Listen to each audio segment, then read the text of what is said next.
Você finalmente conseguiu. O olhar dela parou em você, não como uma cortesia passageira, mas com o peso lento do interesse genuíno. A conversa fluiu sem seu esforço habitual, aquela sensação de estar performando para uma plateia invisível.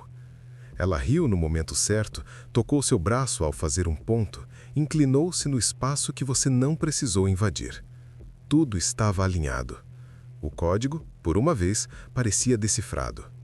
E então, como um reflexo incontrolável, você fez o movimento. Aquele movimento que, em retrospecto, parece ter vindo de outro homem, de um inimigo interno que habita seu sistema operacional. Você recuou. Criou uma desculpa plausível. Começou a questionar silenciosamente as intenções dela. Por que ela estaria tão interessada? Deve haver um jogo, uma armadilha, uma dívida emocional escondida naquele sorriso. Você, o homem que tanto buscou essa exata validação, tornou-se o arquiteto de seu próprio desmonte. Esta é a dor mais silenciosa e paradoxal, a do homem que destrói seu próprio sucesso no exato momento em que ele se materializa. Não é a rejeição dela que dói mais profundamente, é a antecipação traidora de sua própria mão desfazendo o que seu coração tanto desejou. O medo profundo que sussurra não é sobre ela, mas sobre você. E se eu não merecer realmente isso? E se no momento da verdade ela descobrir o vazio que eu suspeito habitar no meu centro? Esta é a ferida primária, a crença inconsciente inscrita na sua psique de que felicidade e realização são moedas temporárias, emprestadas, merecidas apenas por outros homens, os verdadeiros, os completos, aqueles que você observa de longe. Você constrói o altar, mas se recusa a se sentar nele, convencido de que seu lugar é no chão, ao lado das oferendas não aceitas. Esse mecanismo de autossabotagem romântica não é um defeito de caráter, é um protocolo de sobrevivência mal adaptado. Seu sistema nervoso, um veterano de batalhas emocionais passadas, foi treinado para reconhecer o perigo no prazer, a desilusão no afeto. Quando a atração é finalmente reciprocada, ele não vê a oportunidade, ele vê a armadilha. Ativa os mecanismos de fuga com a mesma urgência com que reagiria a uma ameaça física. Você impõe a si mesmo o teste da sorte. Se você afastar isso e ainda assim ela permanecer, então talvez seja real. Mas o teste é uma fraude, pois a forma como você afasta garante o resultado que teme. A falsa segurança do familiar se torna seu refúgio. A rejeição previsível, a dor conhecida de não ser escolhido, é um território mapeado. É uma prisão, mas é sua prisão. O risco da intimidade verdadeira, do abandono das defesas, parece uma queda livre no vazio. Então você escolhe a cela, acreditando ser o carcereiro, quando na verdade é o prisioneiro que tem medo da liberdade. Precisamos entender algo fundamental desde o início. O inimigo interno não é sua fraqueza. Ele é um protetor distorcido, um soldado leal que continua lutando numa guerra que já terminou. Imagine um veterano que, de volta à vida civil, vê em cada sombra, em cada gesto amigável, a ameaça do campo de batalha. Ele ataca aliados, destrói pontes, porque sua programação não consegue distinguir entre o passado traumático e o presente seguro. Suas defesas emocionais, a desconfiança, o distanciamento, a autodepreciação foram erguidas para protegê-lo de feridas antigas. Mas essas muralhas, com o tempo, não protegem mais o seu coração. Elas isolam você do mundo. Elas o impedem de receber o que, no fundo, você mais deseja. A ironia final, a mais cruel de todas, é esta. Você se sabota não por medo de perdê-la, é mais profundo. Você se sabota por medo de se perder nela, de dissolver-se no amor, de deixar para trás a identidade familiar do lutador, do sobrevivente, do homem que sempre busca e nunca encontra. Perder essa identidade parece uma morte, e assim você escolhe a pequena morte diária da autossabotagem para evitar o suposto aniquilamento da entrega. Este é o fantasma na vitória, a sombra do seu eu passado, assombrando o palácio do seu presente, convencendo-o de que ele ainda pertence às ruínas. Este processo de autodestruição não é caótico. Ele segue uma anatomia precisa, uma sequência lógica dentro da ilógica emocional. O primeiro sinal vital desse fenômeno são os 3 gatilhos da autodestruição masculina, pontos de inflexão onde o sucesso emocional se torna insuportável. O gatilho da conquista dispara no momento em que ela finalmente demonstra interesse inequívoco. A busca termina, e é justamente nesse fim que o seu sistema de alerta máximo é ativado. A pergunta muda de como conseguir para por que ela quer. A desconfiança nasce, não dela, mas da sua incapacidade de reconciliar a imagem que você tem de si mesmo, o homem que precisa conquistar, com a realidade que se apresenta, o homem que foi conquistado. Em seguida, vem o gatilho da intimidade. A conversa superficial dá lugar às confidências, a persona social cai e vocês começam a se ver sem os trajes de cerimônia. É aqui que você, inconscientemente, começa a semear pequenos conflitos. Você traz um assunto controverso do passado, exagera uma opinião, cria uma leve tensão. Por quê? Porque a harmonia plena parece uma prévia do abandono. Se está tudo tão bom, a queda será mais dolorosa. Você prefere controlar a altura do tom e a direção da queda. Por fim, o gatilho do compromisso, o mais potente de todos. Ela se torna disponível emocionalmente, cancela outros planos por você, fala em nós com naturalidade. Em vez de se entregar a essa corrente, você recua para a zona segura da rejeição. Começa a agir com frieza, a criar distância, a reacender contatos com outras mulheres que não significam nada. É um movimento de fuga para trás das linhas inimigas, porque o território aberto do amor genuíno parece um campo minado sem mapa. Desse medo nasce a armadilha da desconfiança estratégica. Você, um homem que provavelmente se orgulha de sua perspicácia e capacidade de leitura de situações, transforma esse dom em uma arma contra si mesmo. A perspicácia degenera em paranoia. Você começa a ler significados ocultos onde existem apenas palavras comuns. Um ok no WhatsApp deixa de ser um aceno e se torna um estudo de semiótica da rejeição.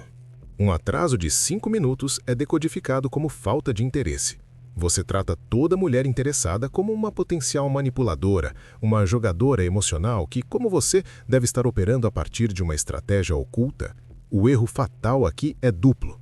Primeiro, você projeta sua própria complexidade estratégica, muitas vezes fruto da sua dor, nela. Segundo, e mais crucial, essa postura cria exatamente a dinâmica tóxica que você tanto temia. Ninguém consegue se conectar genuinamente com uma fortaleza em estado de sítio permanente. Sua desconfiança gera frieza, sua frieza gera confusão nela e a confusão dela é lida por você como confirmação da sua suspeita original. É uma profecia autorrealizável construída com os tijolos da sua própria defesa. Assim, você monta o teste inconsciente que você mesmo cria e falha. Sem perceber, você torna-se o examinador de um teste impossível, destinado a provar sua própria teoria de que não é digno. Como você provoca ciúmes desnecessários, mencionando vagamente uma colega de trabalho ou um like inócuo em uma foto antiga. O objetivo não é machucá-la, mas medir sua reação. Se ela demonstrar ciúme, você a vê como controladora. Se não demonstrar, você a vê como desinteressada. Todas as saídas levam à confirmação da sua insegurança. Você diminui suas próprias conquistas na frente dela, falando de uma promoção como sortinha ou de um projeto como algo pequeno. É uma desvalorização preventiva. Se você se menospreza primeiro, o julgamento dela perde o poder. Mas o que você comunica não é humildade, é falta de respeito por si mesmo, e isso é um repelente de admiração. Por fim, você antecipa a rejeição com comportamentos que praticamente a garantem. Você se torna distante, sarcástico, pouco disponível. Você a rejeita, em uma versão emocionalmente desbotada, antes que ela possa fazer isso com você. É um suicídio relacional para evitar um assassinato que só existia na sua mente. Tudo isso nos leva ao paradoxo do homem que tem medo do que deseja. A metáfora é clara. Você é um náufrago que lutou por dias contra as ondas, sustentado apenas pela jangada frágil da sua esperança. No horizonte, finalmente avista a terra firme, o litoral da conexão real. Em vez de nadar com todas as suas forças naquela direção, você se agarra com mais força à jangada. A jangada é sua identidade de lutador, de sobrevivente solitário, de homem que é definido pela sua luta contra a escassez afetiva. A terra firme, a possibilidade de paz e plenitude, é emocionalmente estranha. Quem é você sem a luta? Sem a narrativa do si pelo menos? Sua psique, em um nível profundo, precisa manter a narrativa de sofrimento porque ela justifica sua visão de mundo, dá sentido à sua história até aqui. Aceitar o bem, aceitar que você pode simplesmente receber sem uma batalha épica, desmonta toda a estrutura de significado que você construiu. É mais assustador do que a dor conhecida. Portanto, você prefere a certeza da tempestade no mar aberto à incerteza do que há naquela praia desconhecida. Você teme o próprio desejo realizado, porque a realização exige que você se torne uma versão de si mesmo para a qual ainda não se deu autorização interna. Para desarmar o inimigo interno, é preciso rastrear sua origem. Ele não apareceu do nada no seu último encontro. Suas sementes foram plantadas muito antes, nos solos mais férteis e inconscientes da sua história emocional. Tudo começa com o modelo interno de amor que você herdou e repete. Seus primeiros vínculos amorosos, com sua mãe, seu pai, figuras primárias de afeto, não foram apenas relacionamentos, foram aulas de imersão total sobre como o amor funciona, como se ganha, como se perde e qual é o preço emocional. Essas relações programaram seu sistema operacional relacional, instalando o que você inconscientemente reconhece como seguro e familiar. O problema é que o familiar nem sempre é saudável. Talvez o afeto viesse acompanhado de condição, de humilhação, de ausência intermitente ou de uma carga emocional esmagadora. Seu sistema aprendeu que amor e dor são parceiros de dança inseparáveis. Como resultado, você, adulto, é atraído magneticamente pelo familiar emocional, mesmo quando esse familiar é doloroso. A mulher distante, a crítica, a volátil, ela não te atrai apesar dessas características, mas por causa delas. Ela aciona a sinfonia conhecida, mesmo que seja uma melodia triste. É a repetição compulsiva, uma tentativa inconsciente e fadada ao fracasso de curar as feridas do passado, reencevando-as no palco do presente, esperando um final diferente. Você escolhe a mesma peça, esperando que desta vez o ator principal, você, consiga mudar o roteiro sozinho. Dessa programação nasce a economia emocional da escassez afetiva. Você internalizou como uma lei natural que atenção, validação e amor são recursos severamente limitados, como água no deserto. Você aprendeu a racionar, a negociar, a mendigar migalhas. Quando, por um milagre da vida, você se vê diante de uma fonte abundante, uma mulher que oferece afeto de forma generosa e constante, seu sistema de crenças entra em colapso. A abundância parece uma ilusão, uma armadilha. O medo de usar sua sorte romântica toma conta. Você pensa, se eu aceitar todo este bem agora, vou esgotar minha cota. Algo terrível precisará acontecer para equilibrar a conta cósmica. É a crença tóxica na necessidade de equilíbrio entre prazer e sofrimento. Você não consegue conceber uma realidade onde o bem possa ser constante, onde você possa ser simplesmente digno de receber sem ter que pagar uma dívida emocional posterior. Por isso, você mesmo se encarrega de criar o equilíbrio, sabotando o bem para trazer de volta o sofrimento controlado e familiar da escassez. Prefere a certeza da privação à possibilidade aterrorizante de uma abundância que possa um dia se esvair. Esse mecanismo alimenta o ego que prefere a derrota gloriosa à vitória silenciosa. Sua identidade masculina, tal como você a construiu para navegar no mundo, se alimenta mais do drama da resistência heróica do que da tranquilidade da paz conquistada. Há uma sedução perversa no conflito emocional, na montanha-russa de paixão e dor. Ela faz você se sentir vivo, intenso, como o protagonista de uma tragédia grega. A estabilidade afetiva, por outro lado, pode parecer para esse ego ferido como tédio, como ausência de identidade.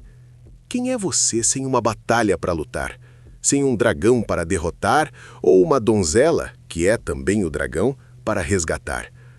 Essa configuração psíquica faz com que você, inconscientemente, provoque crises, amplifique mal-entendidos e recrie dinâmicas de poder onde não precisariam existir. Você se sente mais homem no campo de batalha emocional do que no jardim do cuidado mútuo. A harmonia não é registrada como conquista pelo seu ego lesado, é registrada como vazio. E para preencher esse vazio, você incendeia o próprio jardim só para ter a adrenalina de apagar o fogo. O refúgio final dessa estrutura é o refúgio psicológico da vitimização romântica. Quando a autossabotagem produz seu resultado inevitável, o afastamento, o fim, a confusão, você busca abrigo em uma fortaleza emocional que você mesmo construiu para se proteger. A metáfora é poderosa. Você ergueu um castelo de desconfiança e cinismo. As muralhas são altas, as pontes levadiças estão sempre levantadas. Lá dentro, você está protegido. Mas com o tempo percebe que não pode sair. A fortaleza tornou-se sua prisão. E da janela dessa prisão é mais fácil, mais confortável, culpar as mulheres, o destino, a sociedade ou a falta de caráter dela. Assumir sua participação ativa, reconhecer que foi sua própria mão que puxou o gatilho, exige uma coragem brutal. A vitimização oferece um alívio momentâneo e um status de mártir. Ela isenta você da responsabilidade e mantém intacta a fantasia mais sedutora de todas, a do seu potencial não realizado.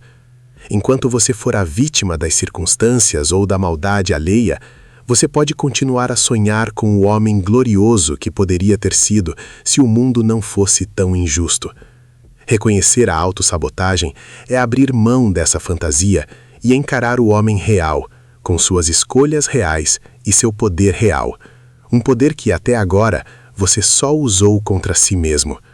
O benefício oculto do fracasso é que ele preserva o mito do seu eu ideal, inatingível e, portanto, seguro de qualquer crítica. A autossabotagem raramente chega anunciada como um ato declarado de guerra contra si mesmo. Ela se infiltra na sua vida através de uma linguagem emocional disfarçada de racionalidade, gestos que parecem prudência e rituais que se passam por realismo. O primeiro sinal é o vocabulário emocional da destruição disfarçada. Preste atenção às frases que brotam da sua boca ou ecoam na sua mente quando as coisas começam a ir bem. Vamos com calma. Não quero me iludir. É melhor não criar expectativas. Soam sensatas, até maduras, mas sussurram uma verdade mais profunda. Medo. Medo paralisante disfarçado de prudência. A cautela saudável avalia riscos reais. O medo disfarçado inventa fantasmas. Você substitui a experiência direta e orgânica do momento, o toque, o riso, a conexão espontânea, por uma análise cerebral interminável. Fica observando a si mesmo de cima, como um diretor de um filme que não consegue parar de corrigir a cena, e nesse processo perde a magia da atuação. O excesso de análise é a fuga do homem que não se sente seguro para simplesmente sentir. Esse medo se traduz em comportamentos que afastam elas no momento errado. Movimentos quase imperceptíveis que transmitem uma mensagem devastadora. O recuo estratégico é o clássico. No auge de uma conversa profunda, quando a intimidade flui, você de repente se fecha. Busca no celular uma distração. Encurta o encontro com uma desculpa plausível. Você desconecta para não parecer necessitado, mas o que ela percebe é rejeição e falta de interesse. Em seguida, vem o teste de fidelidade. Você cria cenários hipotéticos, pergunta sobre ex-namorados de forma deslocada, menciona amigas de forma ambígua. Não está buscando informação, está tentando medir, através do ciúme ou da reação dela, o quanto você vale. É um pedido de validação, disfarçado de investigação. Por fim, a desvalorização preventiva. Você começa a menosprezar o que está construindo. Isso provavelmente não vai dar em nada. Você merece alguém melhor. Não sou bom nisso. É uma tentativa desesperada de controlar a narrativa do fracasso, de possuí-la antes que ela te possua. Você destrói a ponte enquanto ainda está cruzando, com medo de que ela desabe sob seus pés mais adiante. Seu corpo, no entanto, não consegue mentir com a mesma sofisticação da sua mente. O corpo que fala o que a boca cala revela a verdade interna. Observe-se. No momento em que o interesse dela é confirmado e você sente a ameaça da conexão real, sua linguagem corporal muda. Os ombros se elevam ligeiramente, criando uma barreira. O tronco se inclina para longe, criando distância física onde antes havia aproximação. Os braços se cruzam. A respiração fica superficial, restrita ao peito, um sinal clássico do sistema nervoso entrando em modo de alerta ou fuga. Seus olhos, que antes brilhavam com curiosidade e desejo, começam um scan incessante por falhas nela, no ambiente, na situação. É como se você tentasse desesperadamente encontrar uma razão lógica para justificar o impulso emocional de fugir. O corpo está se preparando para a batalha com um inimigo que só existe na sua projeção. Todo esse processo culmina em um ritual inconsciente de preparação para a perda. Antes mesmo de qualquer ameaça real se materializar, você inicia um lento e metódico processo de despedida emocional. Começa a se desvincular psicologicamente. Fantasia sobre como será a vida sem ela, já se habituando à dor antecipada. Inicia uma coleta mental de provas. Aquele dia que ela não respondeu rápido, o tom de voz que pareceu diferente, a piada que ela não entendeu. Uma coleção de indícios que servirão para justificar, no futuro, o seu afastamento ou o fim que você mesmo provocará. É a preparação da narrativa do "eu sabia que não daria certo". Você monta o palco para a tragédia, ensaia o papel da vítima resignada e, no ato final, puxa a cortina sozinho. Esse ritual não é sobre ela, é sobre você tentando recuperar uma sensação de controle sobre o caos assustador do amor possível. Prefere a certeza da perda auto-infligida à vulnerabilidade de se entregar a algo que você não pode comandar. Você se torna o profeta da sua própria desgraça e depois se admira por sua previsão se realizar. Reconhecer os padrões é apenas o diagnóstico. A cura começa com uma reengenharia íntima do seu sistema de autopreservação. O primeiro passo é identificar seu protocolo pessoal de autossabotagem. Isso exige uma observação fria e sem julgamento. Pegue um diário e inicie o Diário dos Padrões Circulares. Por uma semana, anote momentos em que você teve uma sensação genuína de conexão, de avanço, de receber afeto e o que fez imediatamente depois. Você se isolou? Criou uma briga? Desapareceu? O padrão é a assinatura do seu inimigo interno. Em seguida, reconheça seus gatilhos específicos. Não é qualquer mulher, mas um tipo de mulher. Aquela que mostra uma certa profundidade emocional, uma disponibilidade genuína, que aciona seu mecanismo de fuga. Qual é a qualidade nela que te assusta? Por fim, trace o mapa das suas fugas emocionais. Para onde você vai mentalmente quando a intimidade se torna real? Para a fantasia de traição? Para memórias de rejeições passadas? Para planos de trabalho obsessivos?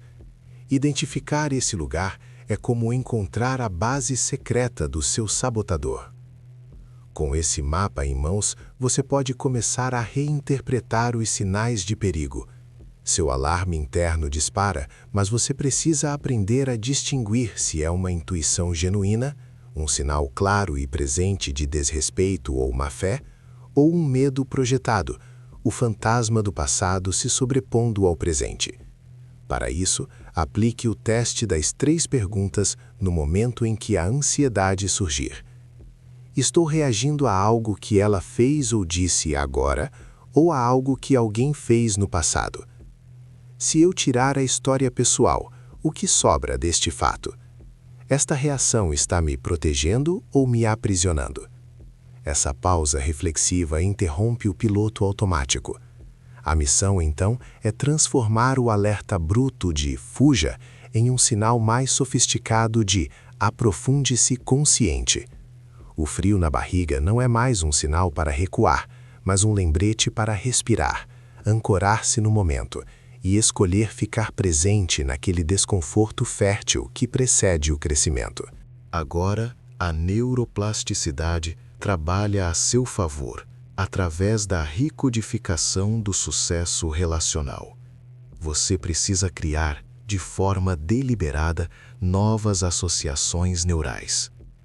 Toda vez que experimentar um momento de prazer genuíno na companhia dela, pause conscientemente e associe essa sensação a uma palavra interna: segurança. Quando a intimidade se aprofundar e você sentir aquela pontada de medo, respire fundo e associe força. Quando se permitir ser vulnerável e ela corresponder com aceitação, sinta no corpo e associe poder. Este é o ritual de ancoragem emocional. Vincular sensações corporais de expansão, calor no peito, relaxamento nos ombros, aos momentos de conexão. Você está reescrevendo o código-fonte, linha por linha. Paralelamente, você reescreve sua história narrativa. Pare de se ver como a vítima das circunstâncias ou do comportamento feminino. Comece a se narrar como o arquiteto consciente da sua experiência. Cada recuo, cada teste, cada palavra de desvalorização foi uma escolha de uma estratégia de proteção. Ao assumir a autoria, você assume também o poder de escolher estratégias diferentes. Isso exige a prática da presença no território do desconhecido emocional. A metáfora aqui é de um navegador. Você passou a vida navegando em águas costeiras rasas, sempre com o porto familiar à vista. Agora, você se aventura em águas profundas. A tentação de voltar correndo para o porto ao primeiro sinal de maré é enorme. A prática é aprender a navegar naquela vastidão, sem buscar compulsivamente a segurança do conhecido. É a arte de permanecer no desconforto fértil da conexão real, onde o controle é mínimo e a autenticidade é máxima. Quando a ansiedade da vulnerabilidade surgir, em vez de contrair-se, experimente expandir. Respire para o desconforto. Pergunte-se: o que há de vivo neste medo? Muitas vezes você descobrirá que por trás dele está não a ameaça de destruição, mas a excitação pulsante de estar verdadeiramente vivo e em contato com outro ser humano. Você transforma a ansiedade de se expor na excitação por se revelar. O território desconhecido deixa de ser uma ameaça e se torna a fronteira da sua própria expansão. A batalha não se vence pela aniquilação, mas pela integração. A próxima etapa, portanto, não é destruir o inimigo interno, mas fazer uma aliança com ele. Isso começa com reconhecer o protetor em suas ações destrutivas. Na próxima vez que você sentir aquele impulso súbito de recuar, de criar problema, de desvalorizar o momento, pare. Em vez de se odiar por isso, faça algo radical. Agradeça. Mentalmente diga: eu vejo você. Você está tentando me proteger de uma dor que você acha que virá. Obrigado pela intenção. Você não está obedecendo, está reconhecendo. Isso desarma a luta interna. Em seguida, inicie um diálogo com suas defesas. Pode soar como: eu vejo que você está tentando me salvar do amor, com medo que eu me perca ou me machuque. Vamos encontrar uma maneira melhor de fazer isso? Uma que não me impeça de viver o que eu mais desejo? Esta abordagem integra, não elimina. Suas partes mais desconfiadas e vigilantes não são demônios a serem exorcizados. São soldados feridos que precisam de um novo propósito, não de uma dispensa desonrosa. Esse novo propósito é a transformação do vigia em guardião. Você precisa reatribuir funções. O soldado paranoico, que vê ameaça em cada sombra, pode se tornar um observador consciente. Sua aguda capacidade de detectar perigo, que antes era usada para encontrar fantasmas, pode agora ser redirecionada. Use-a para identificar oportunidades genuínas de aprofundamento. Leve aquele olhar analítico para perceber os momentos de sincronicidade, os olhares de admiração verdadeira, os pequenos atos de cuidado que ela oferece. O que antes era um radar de rejeição se torna um sonar de conexão autêntica. Aqui reside um paradoxo libertador. Quanto mais você aceita e reconhece sua tendência à autossabotagem, menos poder automático ela tem sobre você. Ao trazê-la para a luz da consciência e dar-lhe voz, você a tira do reino dos impulsos cegos. Ela se torna mais uma voz no seu conselho interno, não mais o ditador. Com essa nova dinâmica interna, você pode estabelecer novos protocolos para momentos críticos. Crie um plano de ação simples, quase mecânico, para quando o impulso sabotador surgir. Pode ser: pausa, pare qualquer ação ou reação. Respiração. 3 respirações profundas e lentas, sentindo os pés no chão. Presença. Pergunte-se: o que está acontecendo aqui, agora, na realidade concreta? Escolha, com base no presente, não no passado projetado, qual ação honra o homem que você quer ser. Além disso, estabeleça âncoras emocionais, uma memória específica de um momento em que você se sentiu inteiro e suficiente sozinho. Uma sensação corporal de força, a postura ereta, os ombros para trás. Uma intenção clara, como presença sobre proteção. Por fim, faça um contrato interno consigo mesmo. Eu me permito experimentar o bom, o belo e a conexão, sem a obrigação de preparar antecipadamente sua perda. Aceito a possibilidade do prazer, tanto quanto aceito a possibilidade da dor. Isso tudo culmina na redefinição da masculinidade, que abraça a plenitude sem medo. A força masculina não é mais definida apenas pela capacidade de suportar a dor, a luta e a escassez. A verdadeira força se revela na capacidade de sustentar a felicidade, de permanecer íntegro e presente quando as coisas estão boas, de não precisar sabotar a paz para se sentir vivo. O homem completo que emerge deste processo é aquele que pode tanto conquistar quanto receber, que pode proteger com firmeza, mas também se render com vulnerabilidade, que não vê esses polos como opostos, mas como aspectos de um mesmo todo integrado. A integração final é ver seu passado de dores não como um inimigo a ser negado, mas como um professor. Cada rejeição antiga, cada ferida, cada padrão de escassez trouxe as cicatrizes que hoje você aprende a respeitar, mas não a obedecer. Elas são o mapa do território que você já navegou, não a sentença do território que você deve habitar para sempre. O inimigo interno, desarmado e realocado, torna-se o guardião das fronteiras da sua alma, agora instruído a permitir a entrada do bem. O percurso nos leva a um novo patamar de existência, um novo paradigma, do ciclo de autossabotagem ao fluxo de recepção. A cura não se manifesta como uma imunidade permanente aos impulsos antigos. Você os sentirá, como ecos distantes de uma guerra passada. A diferença radical está na resposta.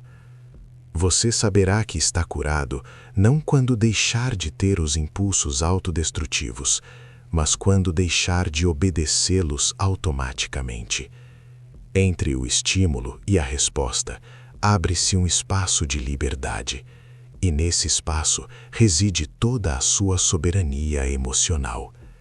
A transformação é sutil e poderosa. Você deixa de reagir ao amor e à conexão com desconfiança programada e passa a responder com presença consciente.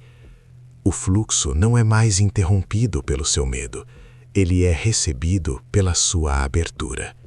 Desse novo lugar de integridade surge a recompensa inesperada da vulnerabilidade consciente. Você notará uma mudança síncrona no mundo exterior, especificamente na dinâmica com mulheres de qualidade.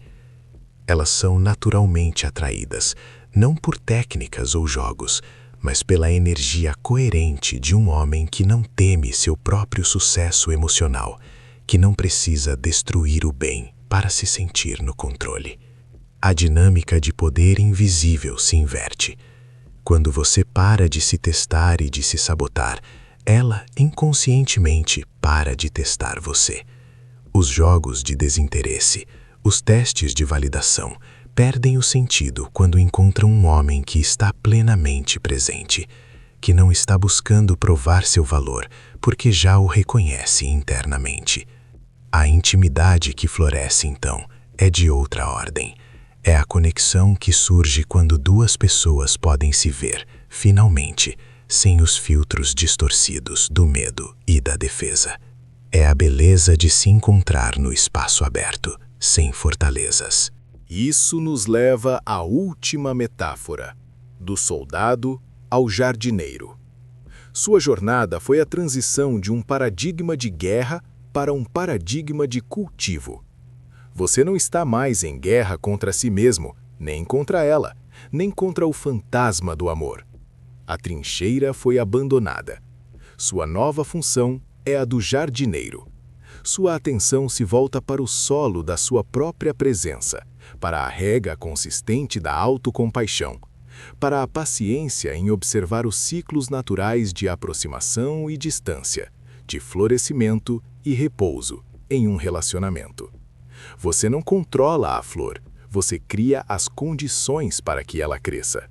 A beleza paradoxal e mais profunda é esta: quando você para de tentar controlar, manipular ou garantir o amor, ele finalmente encontra espaço para crescer de forma orgânica e resiliente.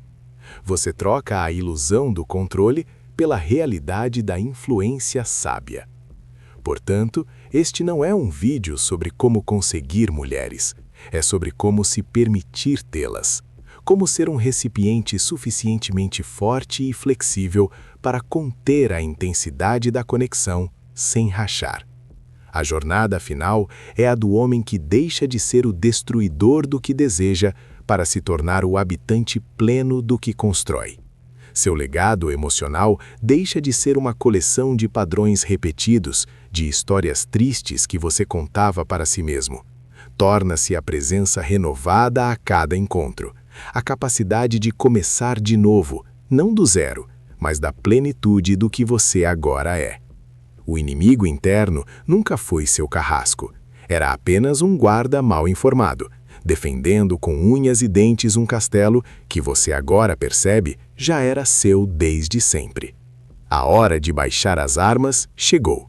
O território que você protegia com tanto medo, o território do seu próprio coração capaz de amar e ser amado, está finalmente esperando para ser habitado. E a mulher que você tanto deseja, ela não está esperando por um homem perfeito, imune ao medo. Está esperando por um homem presente. Um homem que, quando tudo está indo bem, tem a coragem silenciosa e poderosa de simplesmente permitir que continue.